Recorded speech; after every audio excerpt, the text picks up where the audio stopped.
All right, here with the head coach at Dallas Baptist University, Dan Heefner. First and foremost, thank you so much for the time.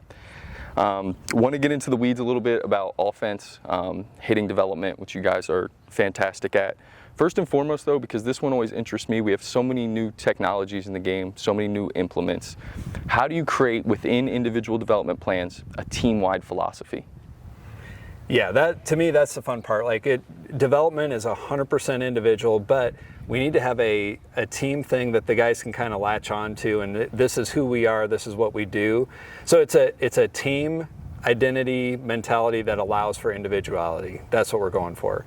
So I think for us, it starts at, and we've tried to develop that with what we do from a swing standpoint, an approach standpoint, but to us, it starts all the way at the top of we want to lead the nation in doubles. And we feel like that's a team thing that we can all grab onto, like we are doubles hitters. Well then, how does that allow for the individuality? Well, we feel like it helps everybody. So it's like the guy who comes in and he's a little guy, he's a freshman, he's super fast, and it's like, for a lot of times it's like, hey, you got to use your speed, hit the ball on the ground. And they come in here and it's like, hey, you're going to be a doubles guy. So we just feel like that raised his level up instead of, because we feel like whatever, you're going to get what you go for. Yep. If we go for singles, we're going to get singles and nothing else. But doubles, we feel like you get everything. You go for doubles, you're still getting your singles too. And now that guy who's got big time power, it's like we feel like, okay, if you go for home runs, you're going to get home runs, but not much else. But if we go for doubles, now you're going to get your doubles, singles, and your home runs. You're a complete hitter. So I think that's just kind of where it starts. That's the top of the pyramid for us is we're going to lead the nation in doubles. Every single guy is a doubles guy, doubles mentality, long line drives with power. And we feel like now, whatever your skill set is, we're able to individualize that for you and kind of to raise you up and help you become a complete hitter when it's the doubles mentality. So that's just one example of a team thing that allows us to individualize it. And what's the best way about going through that philosophy? Because I would imagine, is a lot of it just constantly repeating it to them over and over and saying that and building the confidence and building that, so now in their head that's kind of all they're thinking about is that philosophy? Or is there also, and what's the balance with mixing in drills that kind of teaches that in a practice setting? Yeah, I think anything in a culture, like one thing, a guy who mentored me, he talked about the steady drumbeat of a good leader has a steady drumbeat. They just kind of keep going back to the same things over and over. So it's I think that's a huge thing for a coach is to figure out what's the most important thing and what's the steady drumbeat we're going to keep going back to. So everything, culture overall for our program, but then individually for our hitters, for our infielders, for our pitching, we want to have a culture and a steady drumbeat for all those things. So we definitely have them on the offensive side, and I think where we want to create that thing for a team identity too is then it's not just coming from the coach, they start talking about it each other too. When the players are all kind of speaking the same language, then we can feed off each other and grow. And it's not just coach driven. And a big one we like too is we want them to be the ones talking and them to be able to be the ones that are coming up with the verbiage and how we say things. But there's also some things where it's if a DBU player who played here 10, 12 years ago, he's going to be in the stands and he might say something and it's the players know exactly what he's saying because there's just certain things that have stood the test of time that are going to be the same and hopefully 10 years from now, same deal then too. We do so much in development in baseball. It's great to build guys in batting cages. How do you then separate and get them to be good hitters when it's time to go? Is that a mental switch that they have to always carry? Or how do you guys go about teaching that okay, what we're doing in here is great, but we need to be able to get in the box when we're facing a live arm? Yeah, I think it always, you start with the end in mind. And I think we have to constantly be reminding our guys of what is the point of everything we're doing. Everything we're going to look at today, we're going to look at machines and we're going to look at movement prep and we're going to look at drill work and over under and all those types of things. They are all to help us be successful when you step in this box and ultimately against that guy who's standing on the mound there. That's the end thing that we're trying to figure out. And when these stands are full and that scoreboard's on, and that's what we're trying to prepare the guys for. And I think sometimes we can get so caught up in the cage and a metric and a look of a certain thing, and it's none of those things, those things all matter, but they matter in the effect of do they help you get your results when you're here? And so, yeah, and I think there's a time and a place for everything. There's a time where we're going to have to get internal. We're going to have to work on something. Your swing's got to become more efficient. We're going to try to figure out how to do that. But then we can't stay in that lane very long. Like, we're going to go there, and then we got to come out and get external and compete. And so I think that's a big thing for us is ultimately we're trying to create great competitors. And everything we're doing is to help you compete in this box when the game's on the line against a really good, like we always say, we're trying to help you, we're trying to prepare you to beat a first rounder.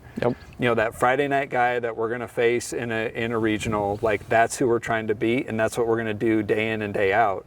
So yeah, that's the ultimate goal of everything we're trying to do, and we can't ever get too far away from what the goal is. And that's just like you said, your question was, we're trying to create great hitters. Right. Not great swings, it's all to be a great hitter. In the age of information that we're in, I'm sure a lot of these guys come in knowing the numbers more so, having worked with a lot of these implements. Do you find it harder then to put the end in mind for the guys that are coming in nowadays compared to maybe 5, 10, 15 years ago when this was still kind of new? Yes and no. I think it's fun though. Like right. it's a new fun thing to have all this information and then to kind of have to filter out like what is important. So it's like, okay, yeah, that's great. And the other thing I think about data that I think is interesting is just the individuality, I think we can make a mistake when we look at averages. Yep. And there is an average. That means there was people that were really, really good that were above that, and there was people really, really good below that. And so now we're trying to find out, we're not trying to get you to get to the average. We're trying to figure out what's the best way for you to be successful come game time. So I think that's where data can be misleading sometimes, can be used incorrectly. But yeah, I think it all boils down to taking that data and helping us compete come game time and individualize. Everybody's different. Like that's what I think is so fun about baseball. You look at the big league hitters who are the best of the best. There are not two of them that look the same. Like every single one of them is unique, and I love just hearing like, what are their swing thoughts? What are their approach thoughts? Like how do they go about? I think the newest thing, which is really fun, is just how much. Well, it all starts with the pitcher. Right. Like that's who we're trying to beat. So we are reacting to what that guy does out there, and pitching just, the way it's changing with the data and what they're able to do with pitch design. Velocity's gone up, but now the newest thing is the pitch design and getting all these different shapes and everything. And we as hitters need to be able to combat that and be able to compete against that. So I think that's the fun part right now is how do we create adaptable hitters that can compete against a pitcher who's able to do multiple different things, and then that guy gets out and they're going to bring in a new guy who does something different, and I got to have a game plan of how do I compete and beat that as well.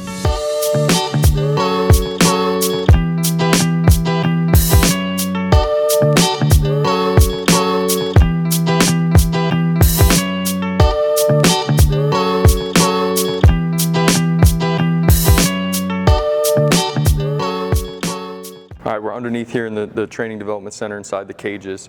Talk about why it's important to create challenging environments in practice so that you can have success out on the field when it's game time.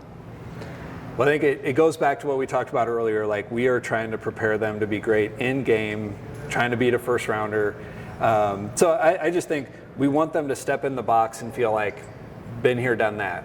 Like, and I think again we're looking at the pitcher is the test, and we're trying to prepare them for the test. And now, like pitchers are able to do multiple different things. Well, let's figure out a way that we can help them see that before they get into the box and see it in the game.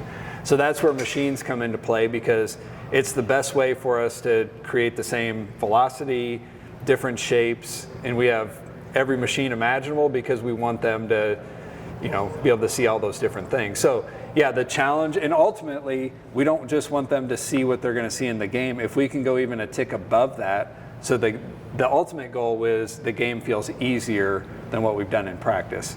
So we have a phenomenal setup here, and one thing we've done with our facilities is they're kind of, different focuses for different places.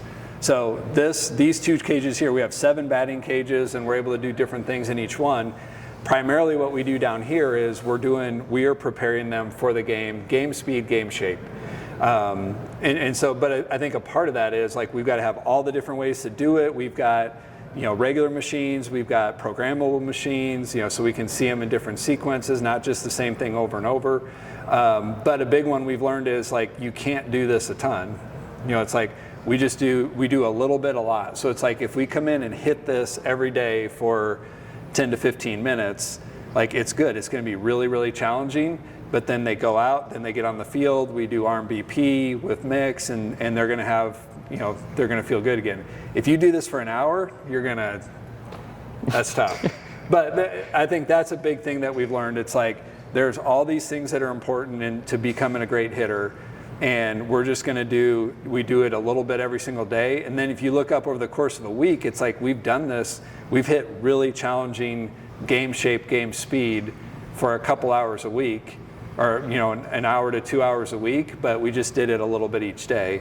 And because I think confidence is everything as a hitter, and so we've got to, how do we challenge them at a really high level and still keep our confidence too?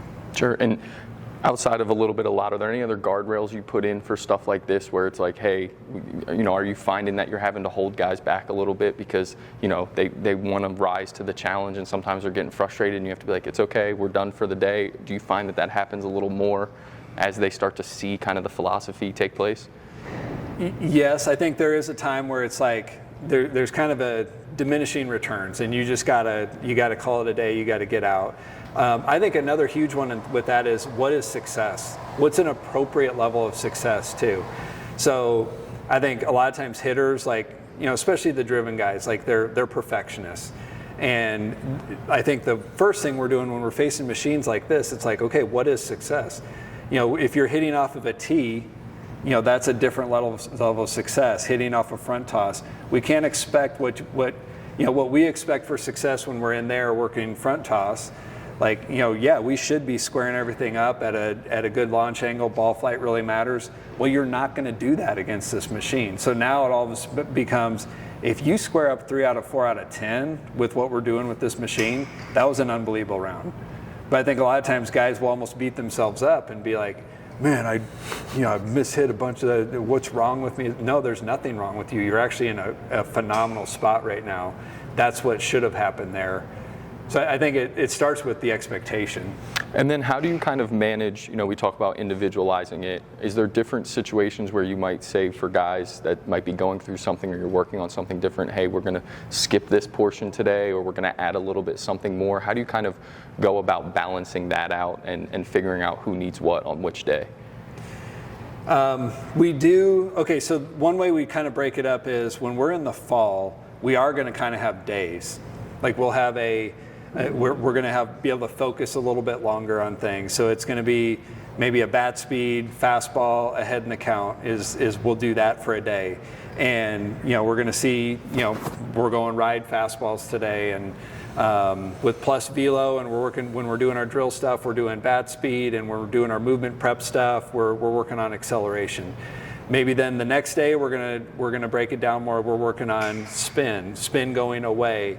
We're working barrel control. We're working more on being able to just our path and direction and staying on line. So we do have, throughout the fall, we do work on days because we want to be able to master pitches. We want to be able to, as a hitter, there's kind of 4 things you have to be able to do. If we simplify it, it's like we've got to be able to hit ride, we got to be able to hit sink, we got to hit spin away and spin coming in. So in the fall, we can have days where we work on those things, but then when we get to the spring, now we got to combine it together because you don't get to do one thing come springtime. So now you're mixing, you're doing a little bit a lot come spring, where maybe in the fall when we're first starting off, it's like we need to give them some time to figure out the shape. And sometimes it's literally FIO, figure it out. And it's going to take some time, and you're going to need to take some reps here. And but to go to your original question of how do you individualize it? Well, sometimes there's some guys with certain swings where, he's really flat, he handles ride great. He's not gonna spend a lot of time on that because it actually can be bad for his swing to do it more and more and more. Maybe it hurts his direction. So maybe that guy, it's like, hey, you handle ride no problem. We're gonna work more on skip that one and let's go spin in again because that's kind of your something that is going to really help you out if we can stay inside it a little bit better. So that's an easy thing on shapes. Kind of side note, one thing we've learned and worked on is bat path is everything. Like we want to have a great bat path. We've got to be able to ultimately square the ball up. And there's kind of the traditional bat path drills, which are great. And we do those, and we do spend a lot of time on those. But we've also learned like one of the best bat path things you can do is like work on bat path with the shape of the pitch. So if a guy is, I keep hooking the ball, I'm rolling over, that type of thing. Yeah, we could go in and we could work on front toss and hey, do these things and do this. All right, if you're hooking the ball, we're going to feed the mistake and we're going to go a cutter coming in on you. And so now, like you're hooking it, like, and this thing's going to make that even harder. And so now you've got to be able to master that shape. Guy who's dumping his barrel, we could work on different drills to help him dump in his barrel, or we can go, put a machine, put it down low with the ball coming up. And that's the way we're going to work on his bat path. So it's been a really fun way to work on path by kind of reverse engineering it. Instead of thinking so much about the swing, ultimately what's the important thing about path? That it can hit the shape of a pitch. And so we just take whatever the path flaw is and then find the pitch that's going to exaggerate that flaw and then say, all right, go figure it out. Like rep it out until you can master that thing. I listened to you talk about bat path and matching pitches. This is going to maybe seem like a really baseline question. How important is adjustability when you're in the box, especially we're talking a split second, right, that a pitch is coming at you? Oh, it's everything. With what pitchers are able to do today, like we have to be adjustable hitters. Yeah, to me, the two things pitchers are doing today, like they're the test and we've got to prepare for the test, is the velo is just going like this, but it's not just velo anymore. It's also, they're throwing, all kinds of off speed. They're throwing more off speed than fastballs and with different shapes too. So it's, down, slide, sweep, gyro, cutters, it's everything. So one way we've kind of termed that, I think this is maybe a difference we've seen in hitting in the last few years. It's, for whatever, a while back, it's like you're seeing hitters and it's like time up the fastball, load up, take that thing away. I don't think you can do it anymore. We've termed it like we're playing pepper with power. And when I look at the best hitters in the game, it's like they're still doing all this. They're still loading and there's guys that have some moves, but it's like how late, I've got to be able to react as late as possible because of, I can't make my decision when the ball's out there. Already have made my decision when the ball's out there about where I'm swinging to. So that's kind of where we've come up with that idea of we're playing pepper with power and helping, we've got to train them to be able to have a body that can fire really fast in a really short window. And then also have a swing where it's like, as this ball's coming at me, I have not made a decision if I'm swinging and where I'm swinging to until the ball's about right there.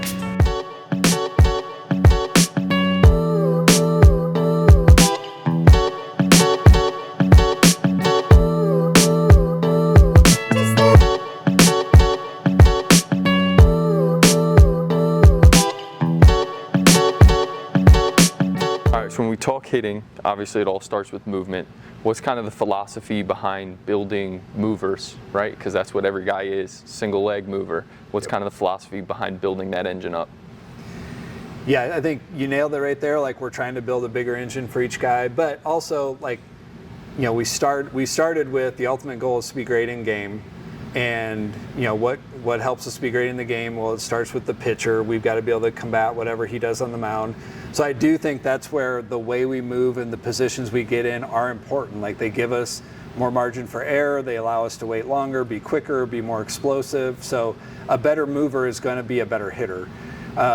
So we start every day with just movement prep, and we've got multiple different ways to do it. We can see all the different implements we have here, but every day we're going to start with getting into a good hitting position, loading properly. So we'll use bands or we'll use the synapse.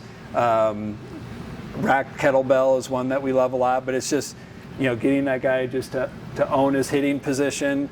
So we're going to start there, and then we want to be able to turn well. So, we might throw med balls, we might have water bags, the super speed, just working on how fast can we turn. We're going to, every day we're going to work on our load, we're going to work on our turn, and then a lot of times we're going to work on some sort of upper body connection type thing, stability, having a posture that can adjust. I think that's a really big one. We work on rotation all the time, but it's got to be rotation that, there's sometimes I've got to be able to side bend, I've got to be able to stand up, like have an adjustable posture while I'm rotating. And these are all different ways that we can work on this. But again, the ultimate goal is to be moving in a way that gives me more solutions to beat the pitcher and to make it easier for me to beat that pitcher. So it can be a little bit different for each guy.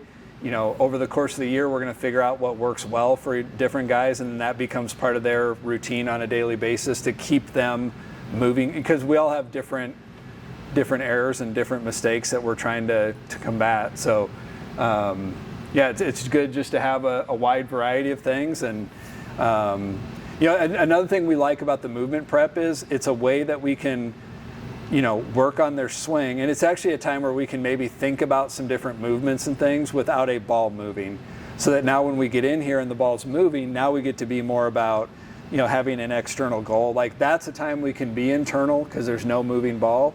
But now once we get here, bat in my hand, I'm at home plate and the ball's moving, we want to be more external and not be thinking internally about it. When you look at the best movers, are there specific traits that each of them have, or is it kind of unique to their athletic build, and is the answer just they're all efficient?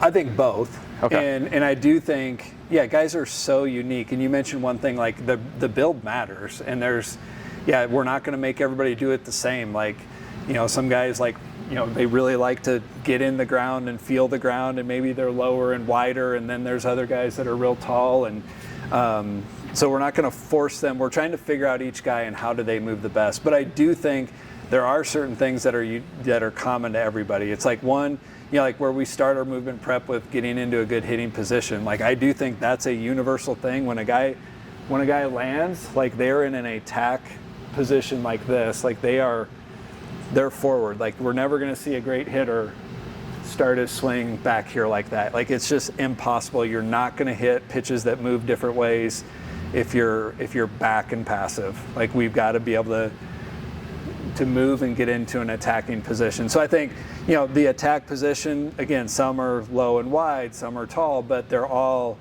forward in a position where now I can rotate in an efficient way to where my path is going to be with a good direction through the middle of the field on plane with the pitch. So that's maybe an example of how yes and no. Like it's individual, but there are some common things that I think just because of a pitch comes from there and it's got a cross here, that puts some parameters on what we're able to do as a hitter. Where a pitcher can do whatever they want. Like, they can throw from here to here. A hitter, my bat needs to go from here to here and 17 inches. So that does kind of shrink the variables a little bit. So then in the movement prep side of things, how important is it then for each guy to develop a routine that gets him in the right position, but also builds some confidence in the way he's moving? And then off of that, how important is it to maybe mix that up so it doesn't become stale? Mm-hmm. Yeah, that's a great point. I think it's, first identifying what are the ways they get off, and then coming up with ways for them to work on that. And we don't ever want to waste a hitter's time. Right. There's so much that we have to work on as a position player, because we're just talking hitting. Like we're not even talking about the defensive side now as well. Like there's so much they have to do. We don't want to waste their time. We want to be as efficient as possible.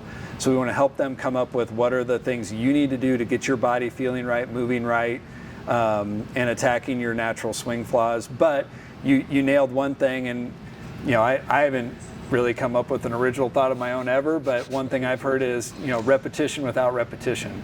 So it's like, how can I show up and work on these things, but maybe do it, we want to give multiple ways that they can do it. So that's where having the different implements, where it's like, I'm working on this every day, but today I'm going to do it with the band, tomorrow I'm going to do it with the synapse, or I'm going to do it with a med ball today, and tomorrow I'm doing it with a PVC pipe, and the next day I'm doing it with a water bag. But I'm working on the same movement and flaw that I have, but working on it different ways instead of just same thing over and over and over again. You mentioned cueing in your first answer, and then the buzzword you hear a lot is real versus feel. Within the movement, within the implements that you use here, how do you go about training that, and how do you know that you're going about doing it properly? Is it a lot of just guess and check? Yeah, I think ultimately that is hitting. Like it is, does it work when the ball's moving? So anything we're going to do, it's well, a lot of times we're looking at the game, what is happening in the game, and I think, okay, the cueing, the real versus feel. One way we've learned how to do that is to ask the hitter. So instead of, I think a lot of times we can make a mistake as a coach to say, hey, that was an unbelievable swing. Did you see how you did da da da da da? And I give them my answer to what their swing just was. Well, it might have felt completely different to him. So I think it's always starting with a question. Instead of telling them what we see as a coach, hey, what did you feel? Because ultimately their feel is more important than what we see or what I think. So I think that's a big one. And so that plays into like if we're watching, in a game, they do something really good. Hey, what'd you feel on that one? Or even, especially here when we're working with a guy in the cage and we're working on something and it's just, when something goes good, what'd you feel on that? And then now as a hitting coach, I need to start learning how do you say it, not how do I say it. It's more important what you say and what you feel. And then that's where I think we can come to the feel versus real. Like the real is, what are you actually doing? What do I see you doing? What can I measure that you're doing? But I think more important than that is what did they feel to get that certain result? And then we want to push more into that side of it than necessarily what I think. So then you mentioned watching video to do that. This one's kind of been stuck with me for a little bit here. You watch other sports, and a lot of times their practice has to do with film. Mm-hmm. I feel like baseball, we don't watch film as much. Are you guys watching a lot of film, and how much does that help your players in being able to see themselves do the performance? Because even if I just do something right now that's a movement, I might feel one way, and then when I watch it back, I go, oh, that's not at all what I thought I was doing. Are you guys utilizing a lot of film for your hitters to watch themselves swing? Yes and no. I think the hardest thing for hitting is like it is so fast. It's such a reaction. Like we have to be reactionary and not, in our thinking brain. And I think that can be the error when we start watching a ton of video and what did I see there, and now I'm trying to mimic it. Like I'm thinking too much, and that's just not going to work when I'm trying to react to a pitch.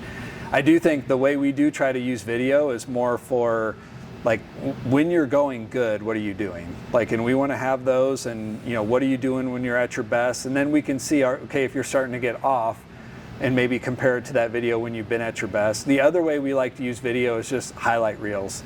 Like hitting is hard, and you can get in a bad place pretty quick. And when you get to that bad place, it's real easy then to, you've had a few bad games in a row. I'm not getting hits. Come in here, I got to change something. I got to feel my swing out. I got to figure this out. And you can almost hit your way into a slump, and you start changing stuff. And maybe there was nothing wrong. Maybe you had a bad approach. You weren't seeing the ball good, or just the mental part wasn't where it needed to be. So one way we love to use video is go to your highlight reel. When you're going bad, before you even come in here, you should go to your highlight reel first and just watch it because there's times as a hitter where you feel like I will never get a hit again. Like there feels like there are defenders everywhere.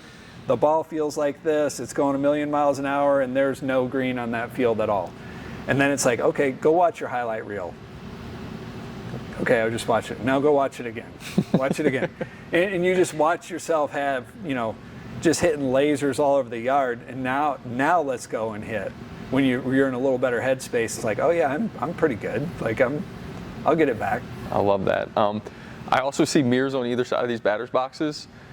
That might not be video per se, but how much are you, what are you using the mirrors for, and how much of that is kind of giving you instant feedback because you can see yourself swinging right there, maybe when you're working on movement and how your body is working? Yeah, I think, because sometimes we can we feel like I'm in a good position, but I'm not. It's like the one we talked about is like how all good hitters get to an attack position when they hit.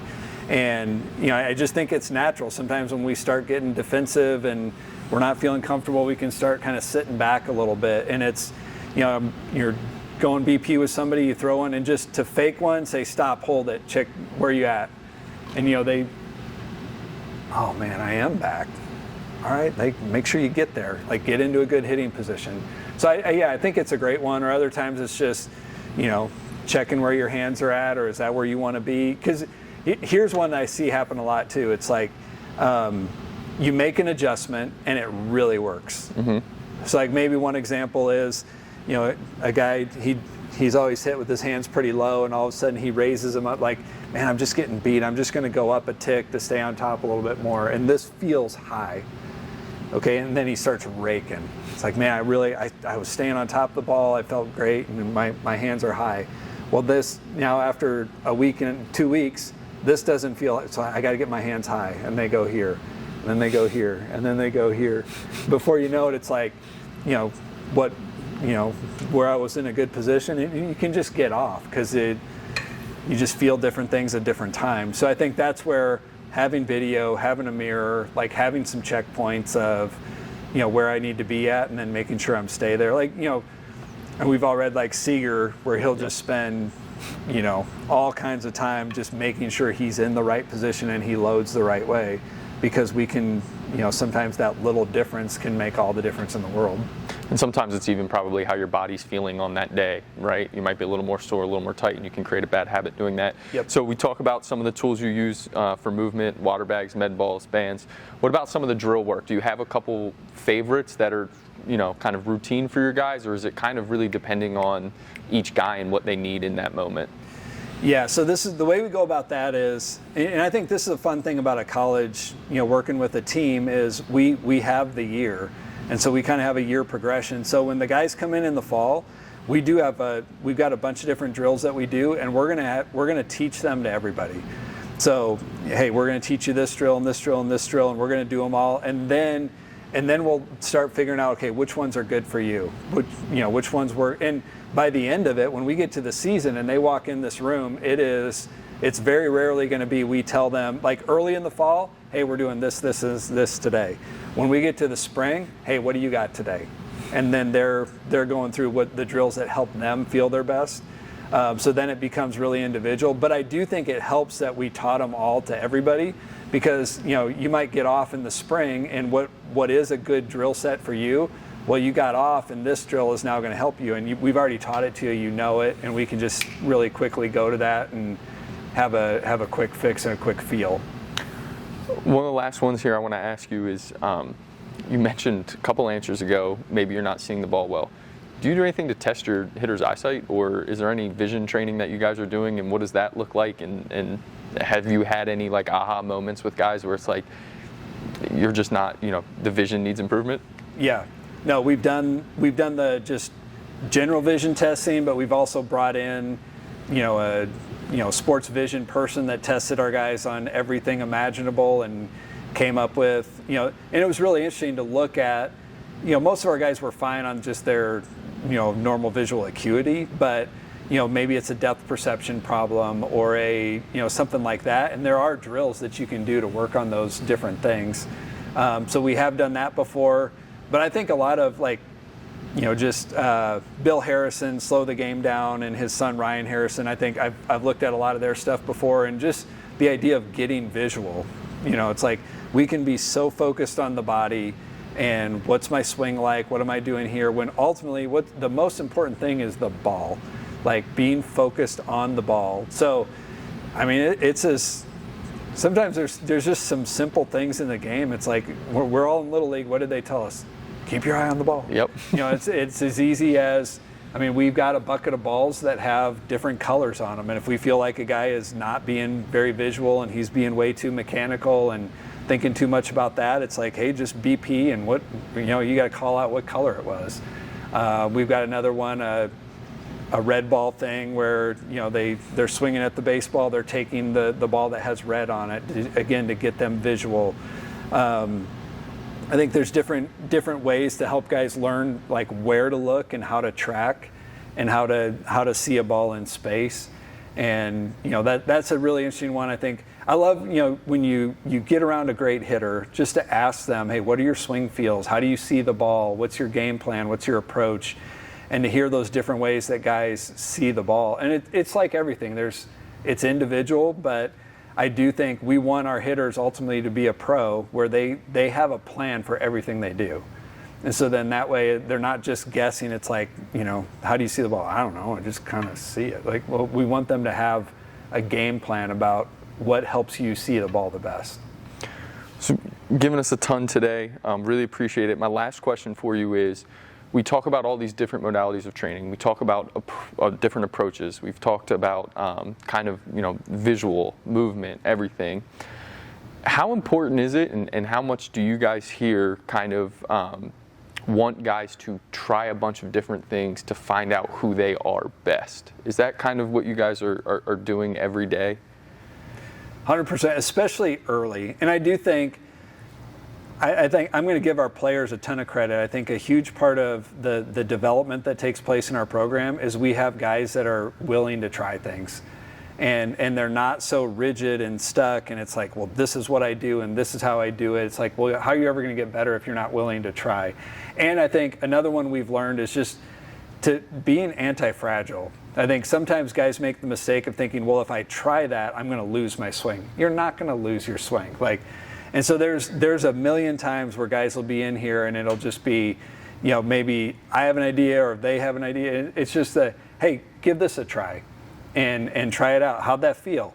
Well, that's unbelievable. All right, well, now we just got better. Or this happens way more than that happens. Hey, give this a try. Hey, don't ever do that again. And you know what? They're fine. Like, we didn't wreck their swing. Right. Like, trying something new is not going to wreck your swing and it's going to be lost forever. But kind of that idea of being anti-fragile of, yeah, I can do that. And that's part of the idea with all the different implements and bats and all that stuff too, is to be anti-fragile. It's like, can you hit with a heavy bat? Can you hit with a bat that's 40 inches long? Can you hit with a short bat? Can you hit with a skinny bat, light bat? Can you hit a baseball, a heavy ball, a mini ball? Like, I don't care what it is. Like, we want to create guys that I can hit anything, anywhere, anytime, any pitcher, any condition. Like, I don't care what the conditions are. I don't care what the batter's box is like. But I think part of creating that is just having an environment where we're constantly challenging them and, just creating tough, competitive, anti-fragile hitters that are super confident and feel like no matter what you can do, I've got something that can beat it. Coach Heefner, thank you so much for your time today. All right, I appreciate it. Thank you.